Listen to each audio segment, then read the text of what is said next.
That's a book. Libro yan. Can I borrow it? Pwede bang hiramin? Sure. No problem. Sige, walang problema. Do you like it? Gusto mo ba ito? Yes, I do. Oo, gusto ko. Where are you going? Saan ka pupunta? I'm going to the market. Pupunta ako sa palengke. Do you, do you need anything? May kailangan ka ba? No, I'm good. Wala, ayos lang ako. What is your favorite color? Ano ang paborito mong kulay? My favorite color is blue.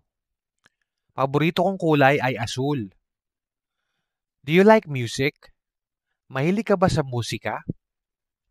Now, this is just a small part of our lessons in the Learn Tagalog Filipino podcast on Patreon. So if you're interested with this kind of lessons, go to Learn Tagalog Filipino at Patreon.